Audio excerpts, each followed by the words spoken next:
Well, Alex, it's the first episode of Audience Cut for 2024. Are you excited? I am, and what a better way to start the year than to discuss a beloved movie by everyone that we didn't like, and for everyone to tell us how dumb we are.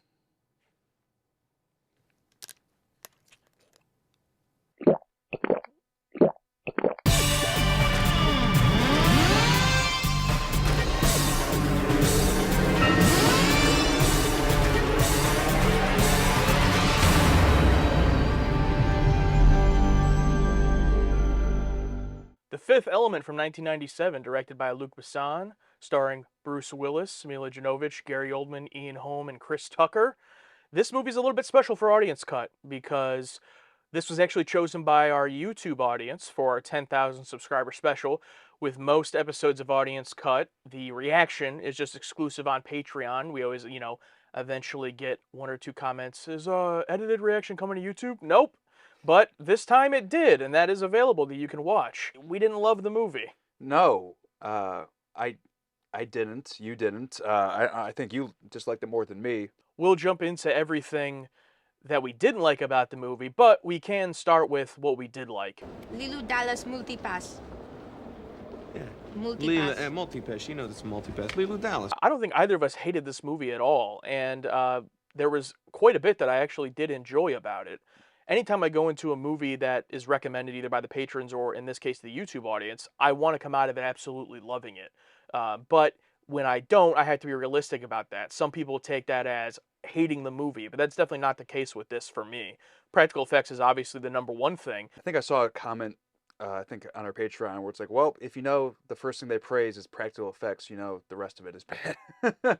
But no, I do love the special effects in this movie, from practical effects to the light CGI that it did use. It perfectly did what it needed to do. It wasn't too much computer generated stuff where they could have easily taken that route. The alien race, for example, one of my favorite parts of the movie, it changes from a human face to this alien face, and just for that little shot, CG, and then when it cuts back, it's back to like an actual rubber mask. I thought most of the humor in this movie really landed. I found it to be a very funny movie.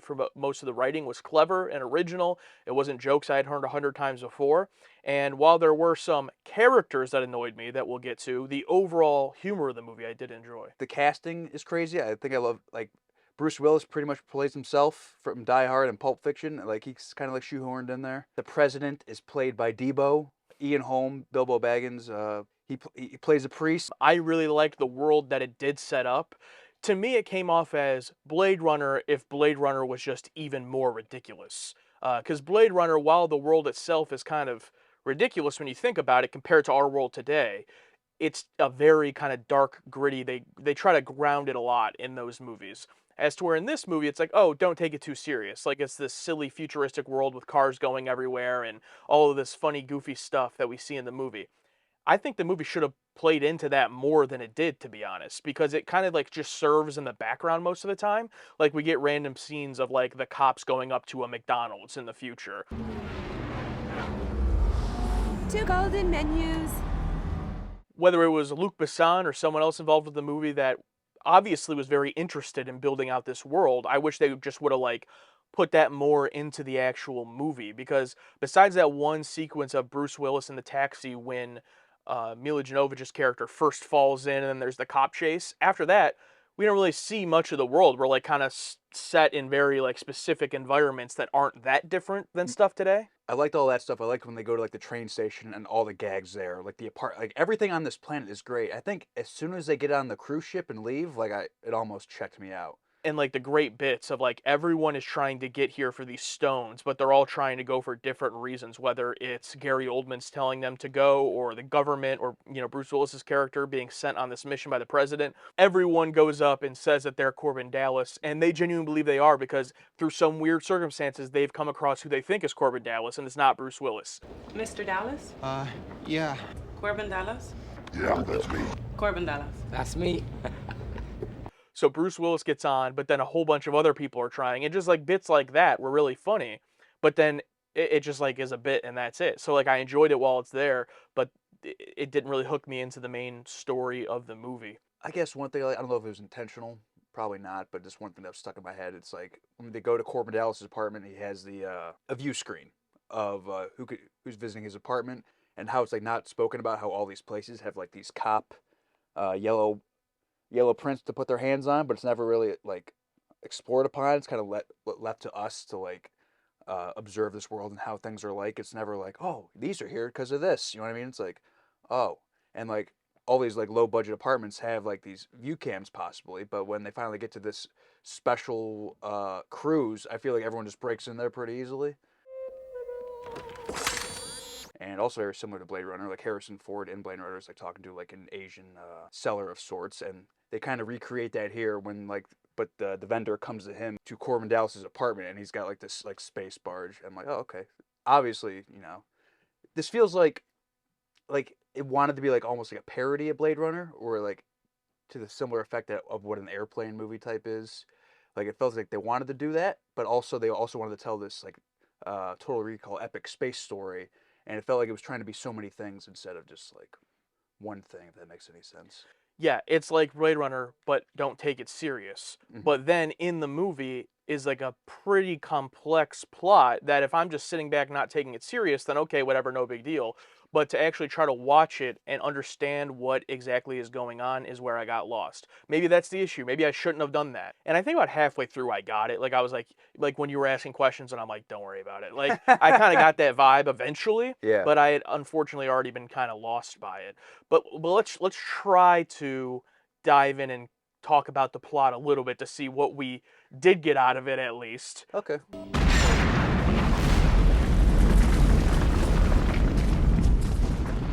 The movie opens up showing the shot of the giant alien ship and then cuts to Egypt, the 1900s. Mm-hmm. We see Luke Perry in his one scene of the movie. Who's in the opening credits, isn't he? Yeah, in the opening credits, but only in this one opening scene. I thought he'd be a bigger part. These aliens show up, say it's no longer safe.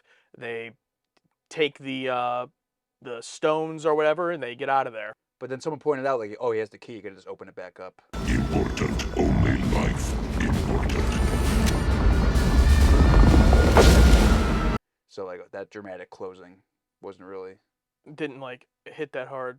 Yeah, well, it hit hard then, but like after someone pointed it out, like, oh, they had the key. Couldn't they just open that back up to get all those bodies out of there? And then we meet the president, and we get introduced to the, like, I guess, main problem of the movie, even though it kind of just goes away for the second and third act and comes back at the end of this big giant ball of fire that takes out one of their spaceships when they try to shoot at it. The ball of fire with the skull that comes out of it. And that was like a cool moment, but that was the first time where I was like, oh, is this just going to be like really weird?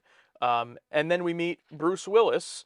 You already talked a little bit about Bruce Willis's character and performance. I kind of feel the same way. He just like is there in this movie. Yeah, like it's just happenstance. Like he's not involved in this at all. Like the only reason like he really is involved, like past beyond like the beginning, is because of his military background. Because if he was, I think if it was just some guy, and like he just tried to save this woman, and like they get that woman out of there, I feel like he'd be out. But they do recruit him. The guy from Blade Runner does come and recruit him. Major Dallas, you've been selected for a mission of the utmost importance. What mission? Lilo to me is what I feel like people who love this movie probably really love Lilo and love Mila Jovovich's character and performance. For me, I just didn't. And I feel like to not be bought in on Bruce Willis's character and then to not be bought in on this character, who are presumably probably the two, they probably sold the movie with these two characters, right? Like they lead the film. They have a romance that I completely don't buy. And I think that was the biggest reason I couldn't get into it. As soon as she appears, you know, she's speaking some type of gibberish language, and immediately I'm like, okay, I hope she's not in this state the entire movie. And it does improve. She starts to talk and stuff a little bit, but I just never really cared for her character. Like, nothing about her character made me care if she survived or not, or had cared about any of her motivations or what she's doing. I said that the comedy was good in the movie. A lot of her gags didn't work for me. I'm not finding much memorable either. To the point where even Bruce Willis forgets about her when she's up in the vent later on, when Chris Tucker is just yelling in her ear for 45 minutes. We get introduced to Gary Oldman's character as the villain of the movie. I guess if I liked any of the performances or characters here, it would be him. He was at least interesting. It's Gary Oldman, the ultimate character actor, I feel like. And he just has a weird accent, a weird look, and he's a ridiculous villain. Like, okay, I can buy into that. Titanium recharger, 3,000 round clip with bursts of 3 to 300. With the replay button, another Zorg invention, it's even easier. Yeah, I like his scene with Ian Holm talking about like the product of destruction and how like things need to happen. And he talks about hey, it was all this stuff, and then he starts choking. Where's the robot to pat you on the back? For the engineer. Like you're nothing, pretty much. And then I think he smacks him on the back. So Gary Oldman ends up trying to hire like all these different people. They have the one alien creature and all these people going to try to get these stones, which the stones are just a MacGuffin the entire movie. They kind of explain it. I don't care. If I liked the movie more, I probably would care more to like listen to what the actual explanation is. But they have the scene in the beginning that sets it up, and then just throughout the whole movie, it's like, we got to get these stones, we got to get these stones. I think the movie is at its best, though, in this second act, where all of the different characters are all coming together to try to get onto this cruise to get those stones. And just seeing all the hijinks they all get into. One scene in particular I really like, in Bruce Willis's apartment, where the general and them show up, and then he puts them in the fridge, and then Mila Jovovich and Ian Holm show up. He deals with them. Ian Holm knocks him out with the trophy or whatever it is. That sequences like that during this period of the movie, I actually was getting more invested in enjoying it. Oh yeah, all the gags just leading up, just trying to do a simple thing of just trying to get on this plane is hilarious. All that was fantastic because like it doesn't really push anything forward, but it's fun. Like it doesn't need to have like what's the it's like it's just It was goofy. the most fun. Yeah, it was the most fun we had in the movie, and then the rest of the movie happened. Yeah, so let's talk about it. So then when they get onto this spaceship that's taking them to this cruise is when the Chris Tucker character is introduced. Corbin Dallas! Here he is, the one and only winner of the Gemini Croquet Contest! Ruby Rod shows up on the spaceship, and I'll first say this. I enjoy the idea of his character. Nothing about the idea of Chris Tucker's character, Ruby Rod, was bad. It was purely, for me, the execution. Now, I don't know whether to blame Chris Tucker or to blame the director or writer or people who were telling him what to do. I don't know. I've seen stuff with Chris Tucker that I really like, so I don't know. But he shows up, and his funniest moment is right when he shows up and all of the little girls are lined up for his autograph, and he just has a paintbrush and just paints over all of them like, oh, this could be really funny. And then it just persisted to be extremely annoying the rest of the movie. Yeah, I remember my heart sinking because he does all that stuff with Bruce Willis. And you think it's over, right? And then I think Ruby Rod makes a statement, oh, you got to do better tomorrow. I'm like, oh, tomorrow. Yeah, okay. Like, I'm never going to see you again. But no, they do see him tomorrow. Paradise! Ruby Rod at your service for 2 hours with lucky covered. You got to know when is too much. Like, just, if it was just that, would have been fine. But the fact that he stayed with us until the end of the movie, and to the point where, like, he didn't even... If he helped maybe in the resolution, I mean, we'll get there, but like something with like the 4 elements at the end where he figures it out, it's like, maybe then it would have been worth it, but no, it was just, and it's like just commentating on everything and giving, super annoying. Yeah, and like I said, the idea of this, bombastic radio host who has his radio station in a headset wherever he goes is actually a pretty fun idea. And, it could make commentary on celebrity and all that stuff. Unfortunately, the execution just made him annoying. And even to the point where once stuff does start to go down, and like you said, he's kind of tied to the side of Bruce Willis's character, I couldn't really find myself enjoying any of the cool action stuff we do end up getting because the whole time it's Ruby Rod screaming.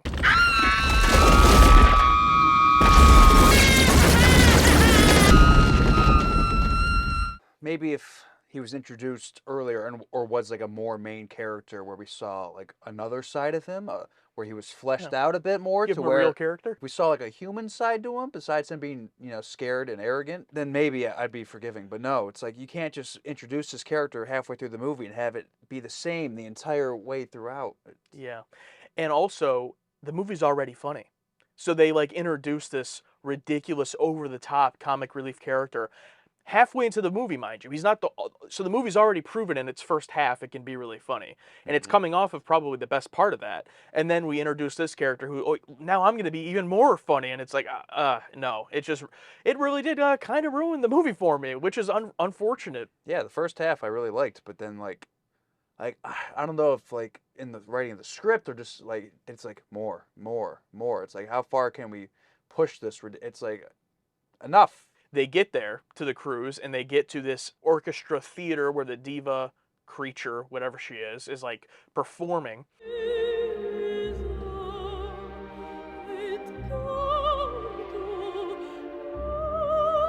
And like you said, we first get there and Ruby Rod goes into a second radio performance, which is even more cringe-inducing than the first, in my opinion. After the performance and then things start going down, then there's all this cool, explosions, gun, action, which it's like, hey, maybe if you didn't enjoy this whole movie we presented you, at least you can enjoy this Bruce Willis badass, like, action explosions. But then it's like, I can't, because Ruby Rod's there screaming the whole time. The whole third act just feels like a mess. And, like, I'm trying to, like, answer, we talked about this earlier, but it's like I talk about like logic details, like why would this happen? Why would he set off the bomb? Did they know that they would come back to get all that? It's like doesn't matter. It just feels like a party. It just feels like this whole movie just feels like the third act just feels like an explosion. I feel like the movie's story, which again I was already kind of checked out, so I didn't care anyway, but the movie's story was very well layered in the first half, and then it got to that end and like none of it really mattered. So like, for example, the villain of the movie, Gary Oldman, he just sets up a bomb and then has to go back and he gets blown up by his own bomb, never meets Bruce Willis. And I don't even mind that. It's not a Wrath of Khan scenario. I really needed to see Bruce Willis and Gary Oldman on screen. It's not that. I don't care. I actually think it's kind of funny that they never talk to each other. But just him as a character, it's kind of like, okay, he just goes back and gets blown up. Like, what was the point then? And that's how I felt about it. They set up so many different storylines, and that was my favorite part of it, probably, how many different layered things were going on. I thought it was going to converge into this big, like, everyone meets up and plays their own part, and it really doesn't. It's just most people getting killed or getting blown up, and most of the good guys escaping, and just that's it. That's it. So I don't even really have much to say about the third act beyond that, except for they then go back to the Egypt location to put the stones back. And by this point in the movie, I had that feeling, we've talked about it before, Gary Oldman blows up, and I'm thinking, they're flying away. Oh, the movie's over. Cool. Nope, we got a whole nother sequence to go through. That's my. There's been so many times in the theaters where you think it's over. It's like, okay, it's been about 2 hours, and then you see that new set piece, and you're like, oh.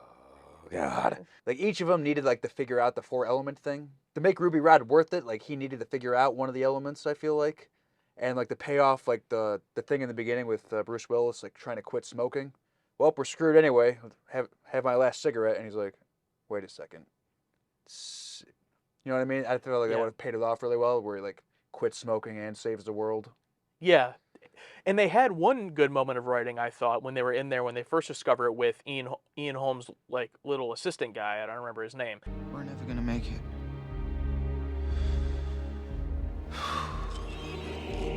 But where he's like, we're never gonna make it out of this, and breathes on it, opens up, and they're like, oh, what'd you do? And he went, We're not gonna make it. he thought that's what they did instead of blowing on it. Yeah. That was a nice, clever moment, and then it just wasn't really followed up by anything else. Everyone else just kind of put it together, which is like, okay, fine. I'm just glad the movie was ending at that point. People on Patreon were kind of talking shit on me because Lilo's learning words, like she's going down all the letters, and then she gets to W, and this, for no reason at all, she just types in WAR.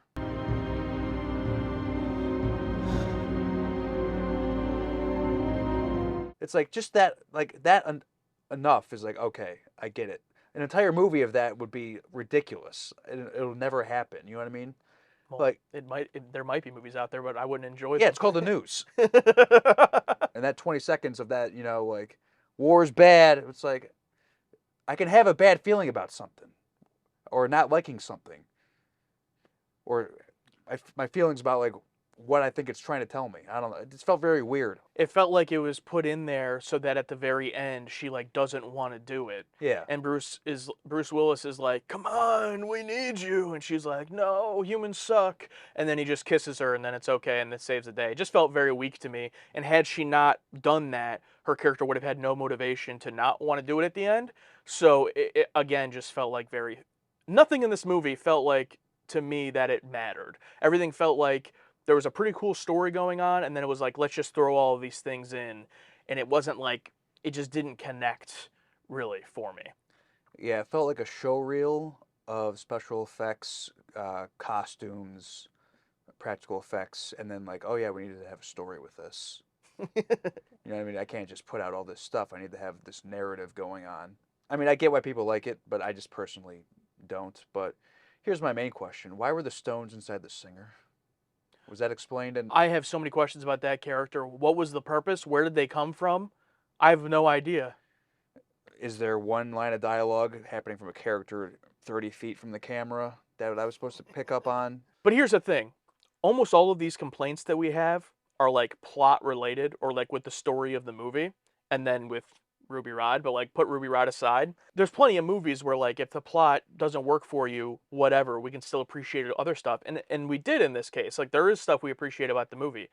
But at the end of the day, plot is a very important part of movies. Yeah, and I just want to make sure I got it down because I know you're arguing with non-existent comments. They exist. They're going to happen. Someone's going to say something where it's like, no, you missed this. So I just want to make sure I got it down pat. So even if you do get it, they're going to comment that anyway, so who cares? Yeah, I just want to make sure I'm not missing anything. Weddings?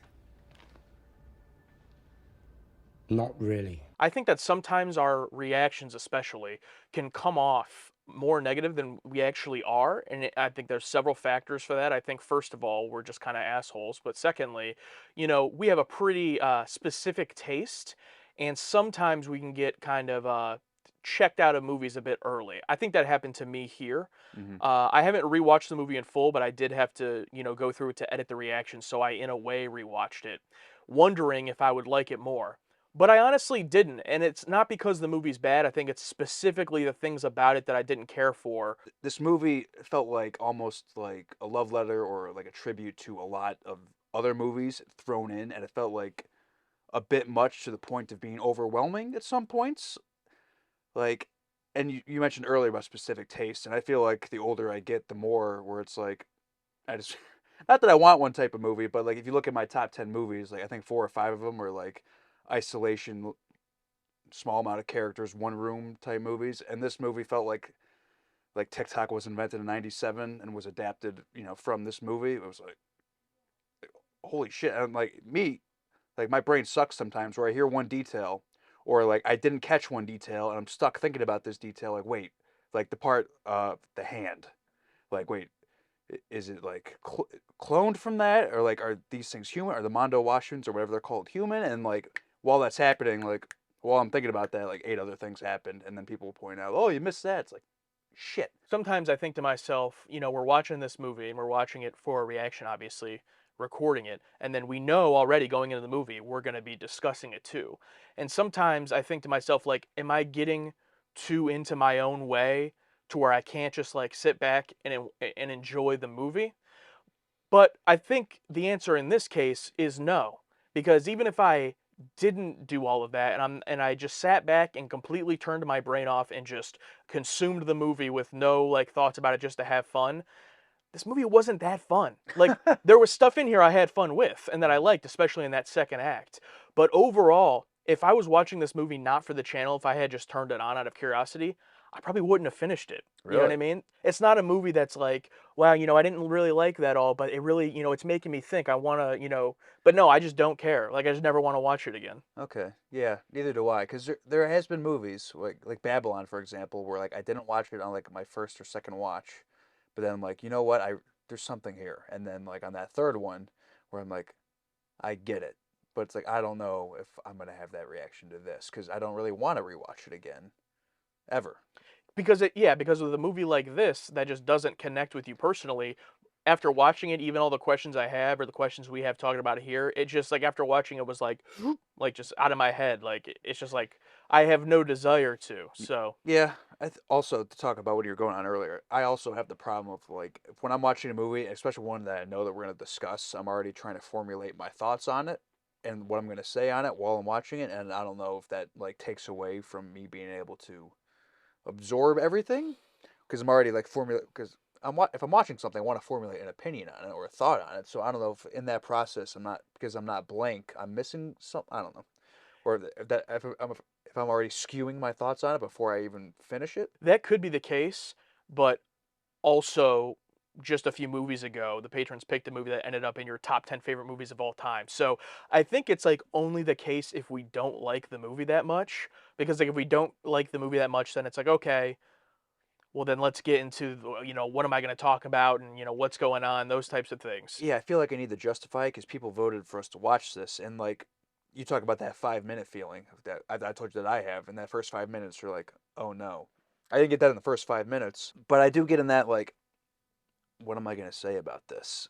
How am I gonna justify how I feel about this? You know what I mean? Because I feel like it's not that it's kind of owed. They voted for it, but I feel like I was already getting worried. Like I don't like this. I'm gonna have to explain why, and the backlash is gonna be.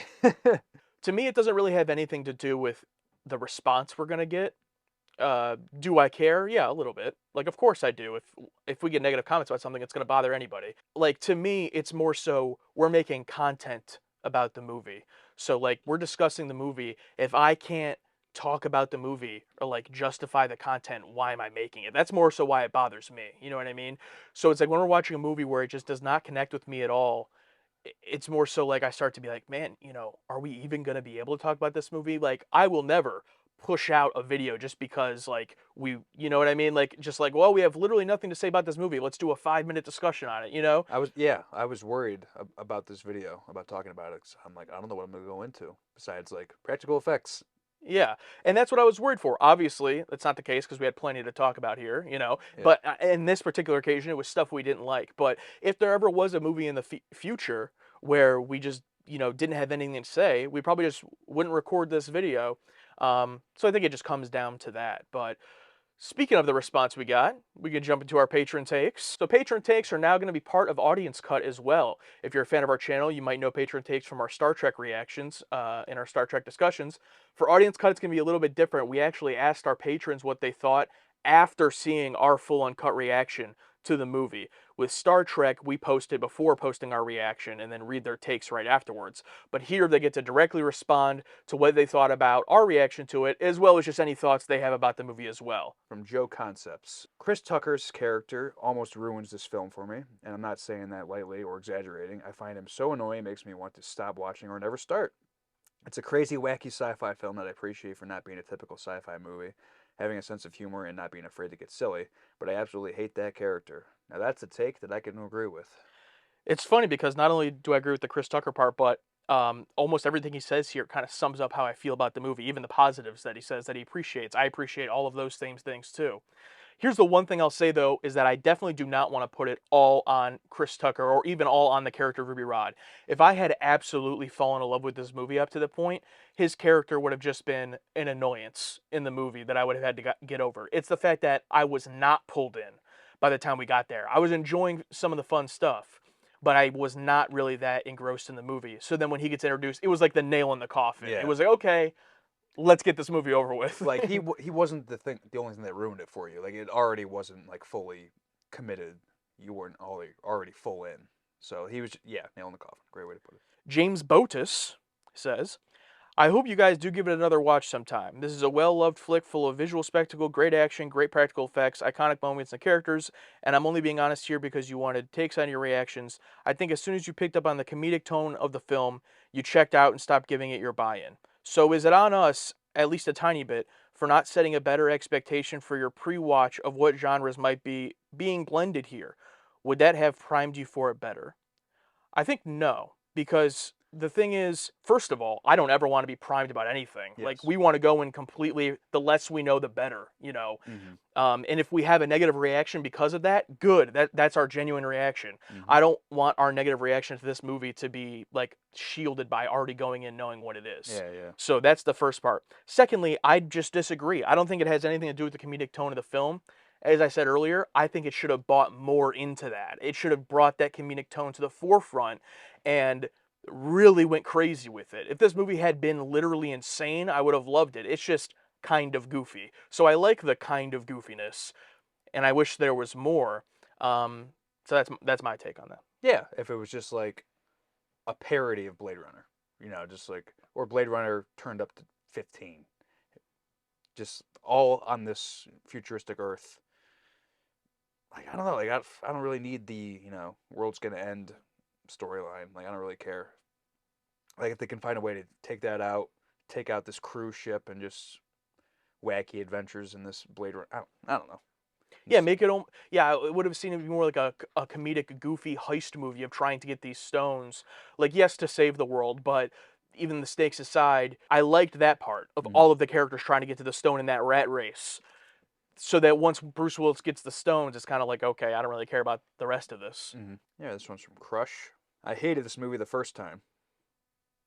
I wish that was the end of it, but it's not. It's one of my favorites now. Give it another chance sometime. I'm glad I did. Well, Crush. No. Yeah, I'll probably never watch this movie again, but I just want to say, I totally get it if someone loves this movie. It's not a movie where I hate and I go, I have no idea how someone would love this movie. Like, for example, if someone came up and said that they love the movie The Woman in Black 2, I would go, what about this movie is redeemable to you that you love? If you love The Woman in Black 2, please let me know. But this movie, yeah, I get it. It's an action movie with Bruce Willis. If you liked the character of Lilo, if you enjoyed the silliness, and if Ruby Rod doesn't bother you, yeah, I totally get all of that. So I'm like not surprised by it. And I also wouldn't be surprised by someone hating it at first and then coming around to it. I think it's just not our thing, really. Yeah. I always get, stuck in that. How could anyone think different from me and my tastes? I don't get it. But, like, as I've seen more movies and seen more people talk about things, I do understand. And, like, just not for me. That's all I got. It's not for me. But if it's for you, great. All right, well, with that out of the way, up next on Audience Cut is going to be a movie chosen by the patrons, and that is The Last Starfighter. I know nothing about this movie. Never even heard of it. I thought when it was like getting recommended that it was the movie Flight of the Navigator, which I also haven't seen, but I know a little bit more about the plot of that movie. And so I thought it was that, but then once it actually won the vote and I looked it up to buy the Blu-ray, I'm like, oh, I have no idea what this is. So it looks like might be it's The Last Starfighter, so I'd assume some type of sci-fi, but I'm excited to jump into that. Yeah, absolutely. That's so like a generic of a title. Like I can't even put together any preconceived thoughts about it, which is great. Yeah, exactly. And look, at least you know that when it comes to us watching these movies here on Audience Cut, we're going to be honest. So if we hate The Last Starfighter, we'll complain for a half an hour about that film too. So stay tuned and see if that's the case.